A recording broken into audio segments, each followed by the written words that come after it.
Hi there, my name's Darren Gibb and welcome to your free hooks training. Many people have great content on LinkedIn. I'm sure you do as well, but it's not getting the eyeballs that it deserves. And the key reason for this is usually down to having a weak hook. When we've got a strong hook, it means that it invites our reader to click on that see more button and it gets our content read. Hooks are vital as part of the copywriting process, and arguably it's the most important first 2 or 3 lines that you have on LinkedIn. So in this training, what I've put together for you, I'm going to explain to you exactly what hooks are and how we use them. I'm going to teach you how we use them on LinkedIn, and I'm going to give you a framework. I'm going to break down for you the formula that myself and my clients use to be creating killer hooks on LinkedIn. And just in case you need a little bit more, I'm also going to give you some examples that I'm happy for you to take, to experiment with, and to use for your own. So, what are we waiting for? Let's get into this training. Before we jump into the training, a little bit about me. So I was actually a high school English teacher for the best part of 10 years, teaching English literature and language. I've also worked within the B2B and B2C spaces, helping people with their storytelling and presentation skills. And this is really where I rekindled my love for storytelling and started looking about how we can create it from a digital perspective. From there, after finding success in LinkedIn, I started teaching people, just like yourself, how to be using LinkedIn effectively to be converting more followers into clients through building better community, better content creation, and the conversion element as well. I'm on course for a 6-figure business. I've currently got a client base of 43 clients who are all making thousands every month based on using the strategies and storytelling which I teach. But enough about that. Let's get to the question. Why are hooks so important on LinkedIn? The main reason that they're so important on LinkedIn, quite simply, is because we need to work with the line spacing on LinkedIn. On different social networks, you get different amounts of space that you can use. But on LinkedIn, we really have either 2 or 3 lines with line spaces, and this is why the hook is so vital to getting correct. So with text-only posts, we get those 3 lines. With any other posts, we get these 2 lines. So we want to maximize all the available space that we have so that we're using it correctly and we're really maximizing the opportunities that we have for people to click on that see more button. So you can see here's an example of a text-only post. You can see here that you've got a line followed by a space, another line followed by a space, followed by another line, and then that see more button. Now, why is that see more button so important? Because what happens is at the moment somebody clicks on that button, the algorithm recognizes that they're reading the copy, the text in the post. What the algorithm does is it calculates how long on average each person is spending reading your post. The longer that they're spending reading it, the more knowledge that the algorithm has that this is a good quality post that people are engaged with to be sending out to more of your connections to test. So this is why we want that see more button clicked, and we want to maximize the real estate space, if we want to think about it like that, within the hook itself. Now this is for text only. What happens when we've got any other type of post? So it could be a carousel, it could be a poll, it could be a text plus image, it could be a video. Anything, any kind of post that has anything added to it, you get a maximum of these 2 lines, so to speak. So you've got the first line followed by a space, followed by another line, and then the see more button. Now this is really important. Many people make mistakes because they write in paragraphs. What you'll often see on LinkedIn is people not writing in this line spacing. The social media brain is lazy. I hate to break it to you, but you probably know this already.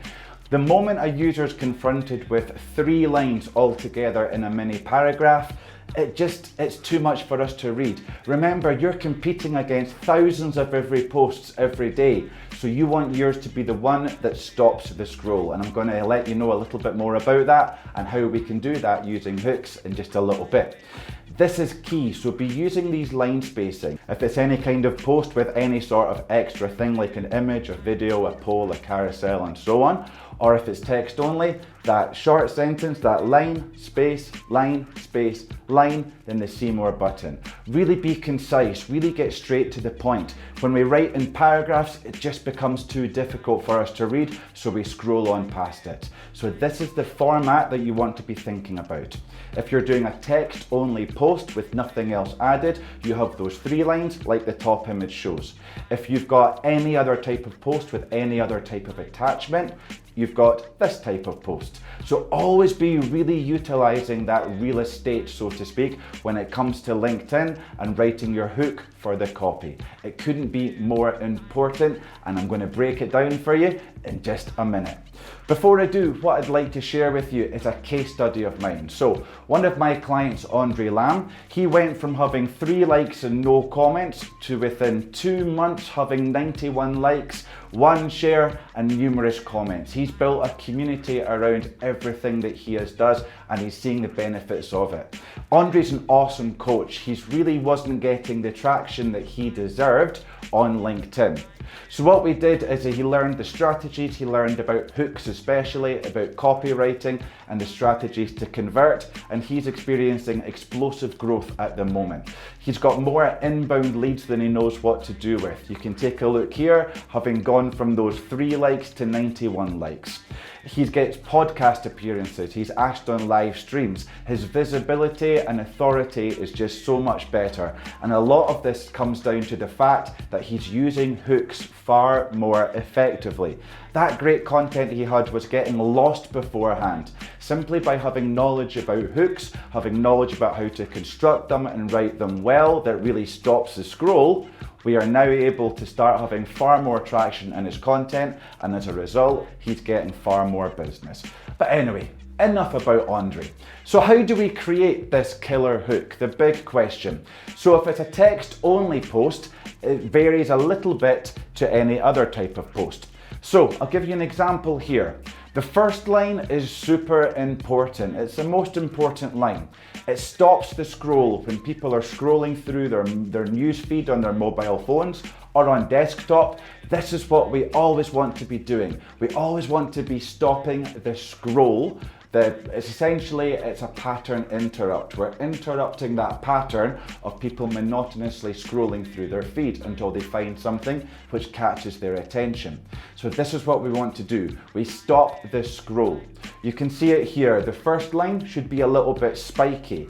It should relate directly to a pain point that we know that our audience, our clients, our prospects have, or it should be an issue in which your niche is interested in.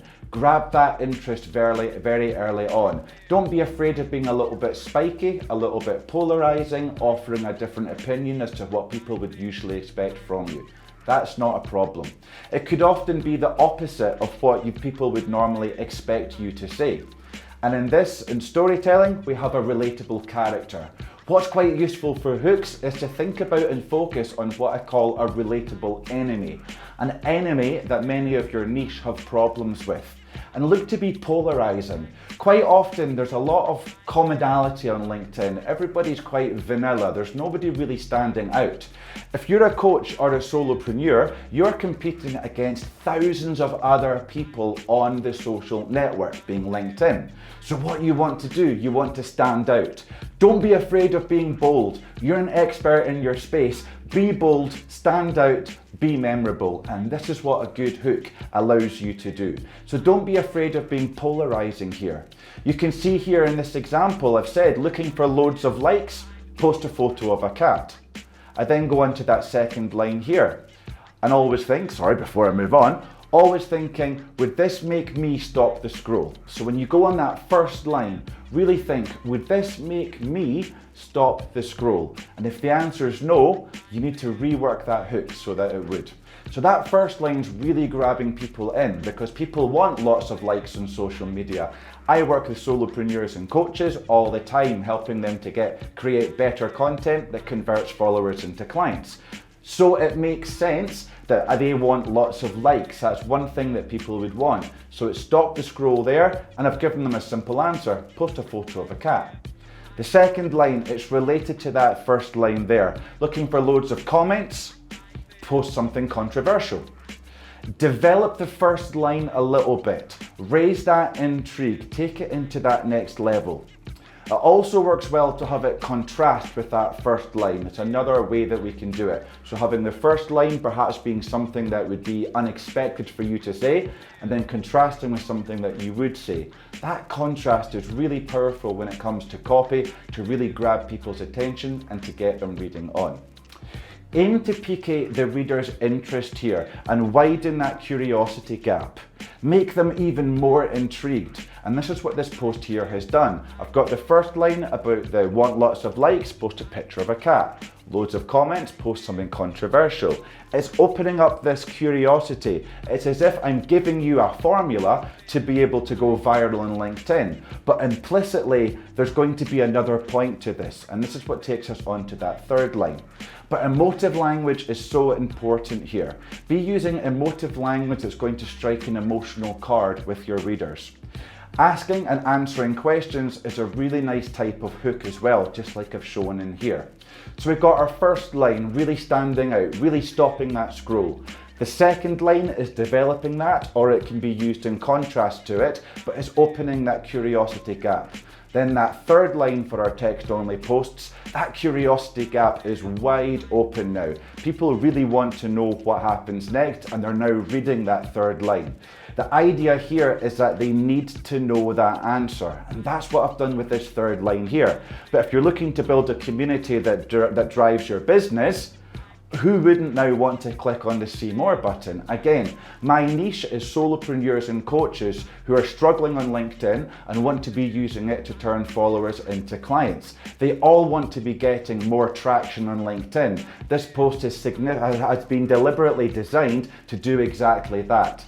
That See More button is now irresistible to click. They need to know the answer. The implication that cat photos and controversy is good for likes but useless for genuine engagement and business has been exploded in these first two lines, and this final line here promises that by clicking on the See More button, they're going to find out and have an answer to how to get better engagement on LinkedIn. So that's how we do a 3-line hook if we've got a text-only post. So what happens when we've got a video, when we've got a poll, when we've got a carousel, when we've got an image attached to it? Well, we get those 2 lines, as I said, with the line space. So that first line, the same principles as before. We're looking to stop the scroll. We've only got 2 lines here to really pique the interest, so it's got to be powerful. Again, look to be polarizing, look to be spiky, a little bit controversial if you want. Something that your audience wouldn't normally expect to hear you say. An example of this here, I've used that relatable enemy idea. This idea of posting selfies and photos of yourself on LinkedIn is egotistical. Okay, that's piqued the interest of both people who agree with that statement and disagree with that statement. I'm also tapping into a current trend. I know my community, I know my network well, I know my niche well. So I know this is a trend. LinkedIn isn't Facebook, and I'm tapping into this with this hook here. I'm intentionally being spiky. I'm intentionally looking to polarize opinion here. So this line draws in people who both agree and disagree with this sentiment expressed. Those who are usually follow me would be surprised for me to say this, because I post selfies, I'll be honest. And those who don't follow me, they're likely to have an opinion on this one way or the other. So that curiosity gap is opened up. We then get to that second line and I reframe this idea immediately. Immediately I turn it around to, what a load of BS. Here's why. I'm immediately calling BS on this idea, and the implication quite clearly is that by clicking on the See More button, people are going to see why I think selfies have a place on LinkedIn. Again, it's a hot topic, it's a trend that I've tapped into, and people would want to know more about this. Because this first line has opened up that curiosity gap, again for both those who agree and those who disagree, both parties, both sides of these are likely to click on the See More button. Again, because that first line has piqued their interest and that second line has opened up that curiosity gap. This is really important. The here's why legally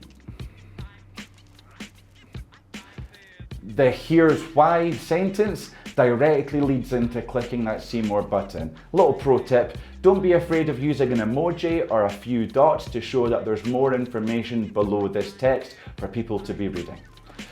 So this is the breakdown of hooks. We've got our 3-line hooks if it's text only, and our 2-line hooks if it's any other type of post. That first line's always looking to stop the scroll. That first line should be controversial, it should be polarizing, it should be funny, it should be weird, thought-provoking, different, against the grain, against what you would usually say. And those second lines should be linked to it and really help to open up that curiosity gap. Somebody else that I know very well, Mr. Jordan Molina, he went from having 0 inbound leads to closing 4 to 5 clients a month. He doubled his program rate all within 6 months of his business. Jordan was another person who was struggling with hooks. His content just really wasn't flying. We've got an example here of one of the hooks he was using. He's an incredibly hardworking coach, but the problems were creating content which led to conversations with clients. And a big problem of this was his hooks. As you can see here, this hook on the left, Jordan, my brother, I know he won't mind me saying, the hook on the left is really weak. It's not grabbing my attention. It's not stopping the scroll. It's not making me want to read on and to find out more. So, after working on his hooks, we can start to see what he's now doing here. He really knows how to grab his audience in. His hooks and his content strategy have greatly improved, and he now has far more inbound leads asking how they can work with him. And as I said, he's signing up to 5 new clients every month. He currently has a 2-month waiting list. All because he took on board the idea about creating hooks through better content that leads to these conversations. And just to show you the difference in Jordan's life, the top image before working together, bringing in about just over $1,000 a month, and the bottom one there from July, $5,000 a month. And it all comes down to inconsistent months turning into consistent months. And a key aspect of that is him working on his hooks, being confident with his hooks, and really making sure he's engaging his audience so that they are coming to him, continuing to read his content, and he is being positioned as that expert. But enough about Jordan. We know about the 3-line and 2-line hooks. Let's take a look at a framework that you can be using to be creating your own hooks from here. So a framework that I use with my clients is the following. The purpose of that first line is to stop the scroll. We're making people sit up, we're making people take notice, and we're leading people into reading the next line of that hook. But that first line must be polarizing, controversial, thought-provoking. It must stop the scroll actively. Some strategies to do this, as I say, unexpected, polarizing, slightly controversial. Be spiky. Don't be like everyone else on LinkedIn. Don't be like everybody else in your space. Don't be boring. Show why you're their expert. We don't have to be everyone's experts. We only need to be the expert for those who look up to us and see us as theirs. We need to be their expert, not everyone's expert. So be spiky. 90% of posts on LinkedIn are just a bit same and boring. Don't fall into that trap. Be that difference. So that's that first line. Be spiky. Be that little bit controversial.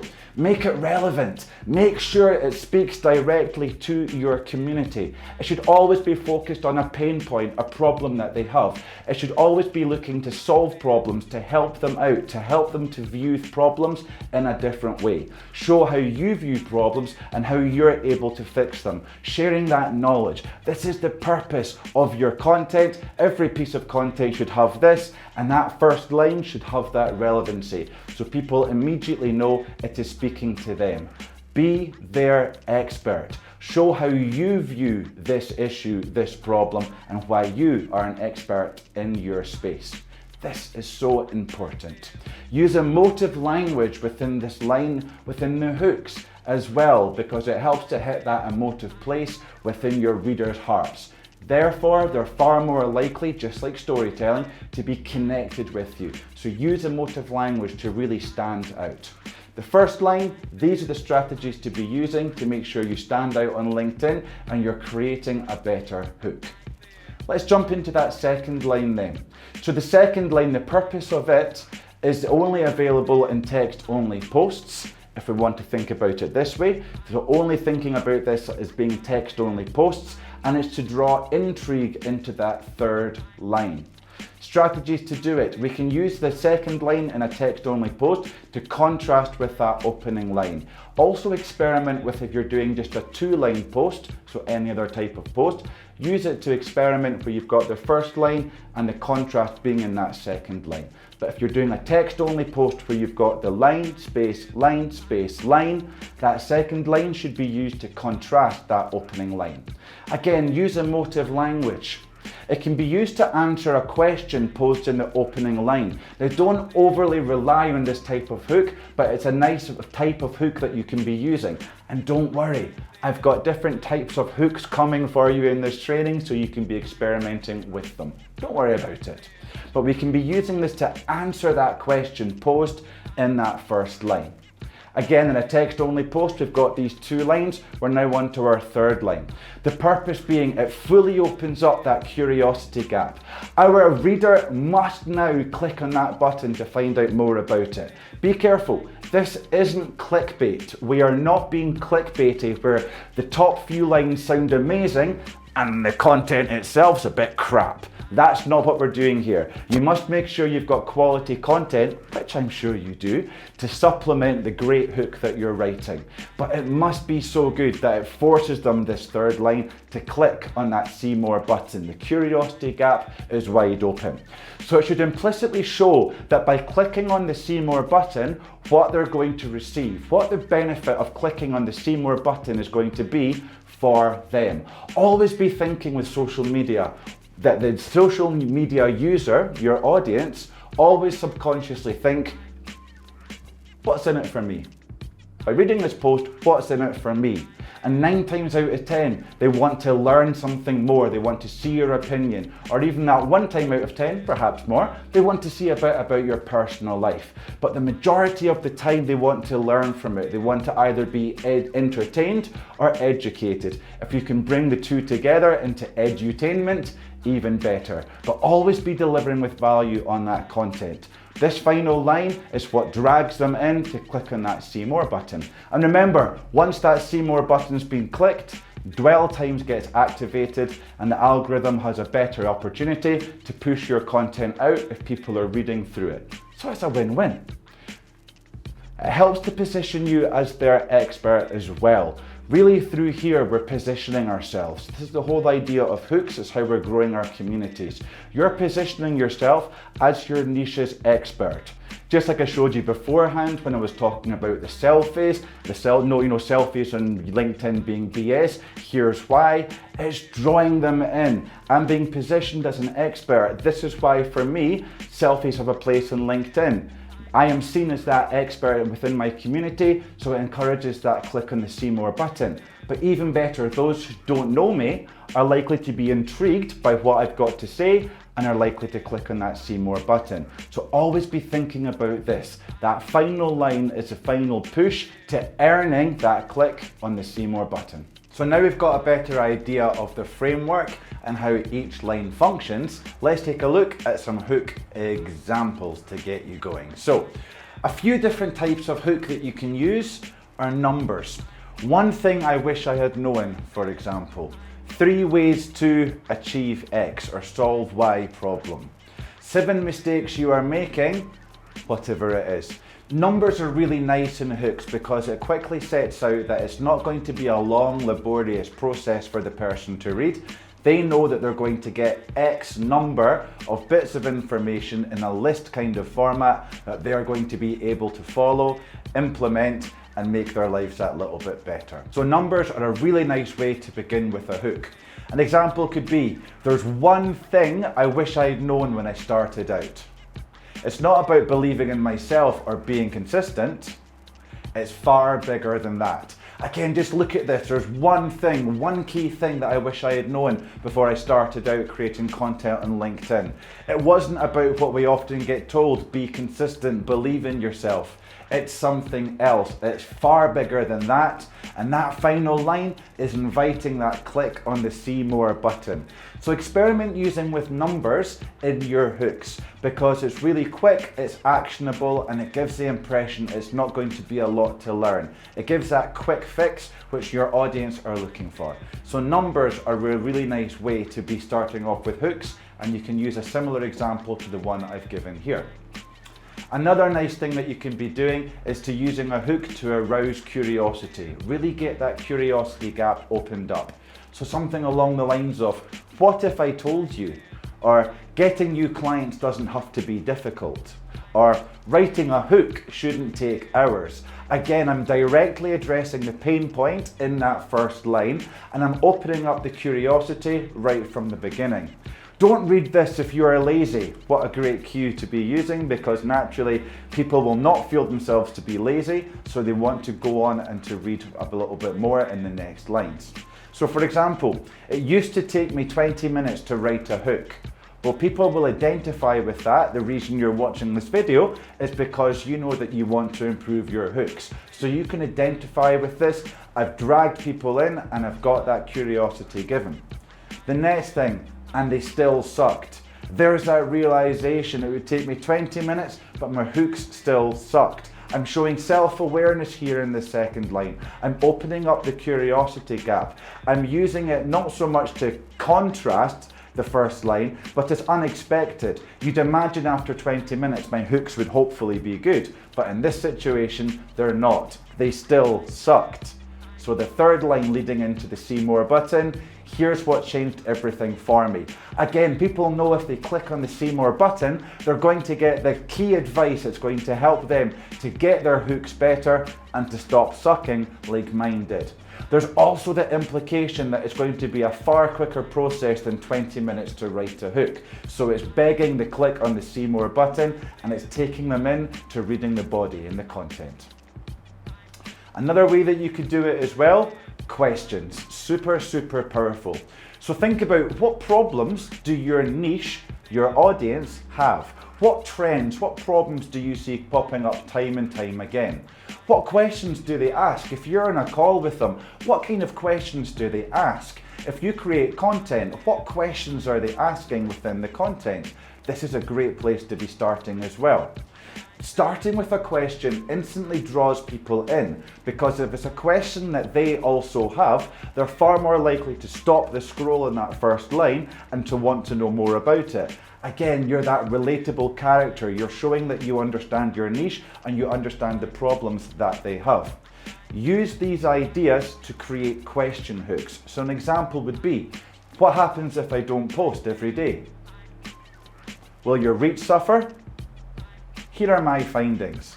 Again, there we go. It's question. The first line is that question I know they ask. The second line is that popularly held belief that your reach is going to suffer if you don't post every day. And then that third line shows that I've researched it, I've got a good understanding of it, and these are my findings that you can be taking. And again, the implication is by clicking on the see more button, you're going to find out exactly what happens if you don't post every day. So see what I'm doing here. The hook is giving context for the content. Again, just by these hooks and having gone through them, you yourselves will be having ideas about what the content, once you click on the see more button, is going to be. It doesn't matter what kind of content you're creating, it needs a strong hook. Doesn't matter if it's video, a carousel, a poll, a text plus image. Don't expect anything else to do the heavy lifting for you. The heavy lifting is done by the hook. This is what gets people to stop the scroll, read that little bit more, grab their attention, click on that see more button, and then we get dwell time being activated, and we get much more likelihood of the post getting that organic reach that it deserves. So experiment with these three different types of hooks, using numbers to give 3 ways to achieve Y, for example, 5 reasons you're not being successful at X, 3 mistakes you're making. Little tip, odd numbers always do better. So always looking for 1, 3, 5, 7, 9, 10's the exception, not looking at even numbers. It's a psychological trick. I'm not going to go into it just now, but always be looking to give odd numbers when using the numbers. We can use different types of hooks to raise that curiosity, show that problem that you once had and that you're ahead of it, how you overcame it, really speaking to the problems that your niche has, or using questions again, questions that you know that your niche has and turning them into those answers, just like I showed you here. Now, one of my clients, Jo, also had similar problems with hook. She's got 30 years marketing experience, so she knows it so well. But moving on to LinkedIn was a bit of a problem. She didn't have that strong community, she wasn't getting those inbound leads, and she wasn't getting the engagement that her content deserved. So we'll take a quick look at one of our early hooks here before working together. It's nice, I am not a coach. It creates that curiosity, but there's not enough within there to really grab the attention and deserve that click on the see more button. As you can see, it didn't perform that well within her community. There's not enough in there to make me want to click on the see more button. That's why we want to maximize the real estate space. Jo had another couple of lines she could have used here to really open up that curiosity gap and to give that implicit guarantee there's value if they click on the see more button. Really successful, as I said, 30 years in marketing, but the engagement and booking leads through LinkedIn were a problem. So better hooks, when she started using them, complemented her already great content, and it helped to build this supportive community around her, which she has to this day. She's viewed as their expert, and she regularly gets inbound direct messages asking about her services, as well as old clients reconnecting and hiring her for another time continuously. This is what hooks just in themselves have done to Jo's engagement. Look here, she's using that hook really nicely. I've worked in marketing roles for over 30 years. Okay, it's directly speaking to her community here. We're finding out a bit more about her. Okay, she's being positioned as that expert. What's the next line there? There's a lot of knowledge out there. Okay, nice, this idea, yep, there's lots of knowledge to be taking, lots of people to be listening to. Look how she's now positioning herself into that third line, but I've held back talking about it, and here's why. That is perfect. She's held back talking about all this knowledge, and by clicking on the see more button, we're going to find out why. So, what next? Hopefully you're feeling more confident when it comes to creating your own hooks to supplement your already great content. However, what you can also do, if this has been useful to you, join in the free Facebook group. Why not? Within this group, I give free exclusive content I'm not posting on LinkedIn, to help you become more successful as a coach or solopreneur, leveraging LinkedIn to turn your followers into clients. Within the group, you get free access to live streams and group calls as well. On top of that, you get a free community where you can be building, sharing, communicating, solving problems. It's a really nice community. Come aboard and join it for us as well. If you still want a little bit more, if what I've said really resonated, but you feel, well, I've got this, but I've got no community, I don't know what to post, don't know how to post, don't know the strategy for getting people to book calls with me, I need help there, well, let's book a call with me. We can explore what it would look like if we were to work together. Apart from that, you've got this video, you've got the PDF guide as well to accompany it. You've also got some templates, some messaging, and some other goodies as well. So I hope that you found this training useful. As I say, join the free Facebook group. Get in amongst that. It means you're going to get more help when it comes to pushing your business online using LinkedIn to turn those followers into clients. As always, let me know if you've got any questions. You can reach out to me via DM, absolutely happy, on LinkedIn, it makes sense, or you can email me as well, darren@darrengibb.com. Again, link in the description. I hope this has been useful to you. Let me know if you've got any questions, and I shall see you on the other side.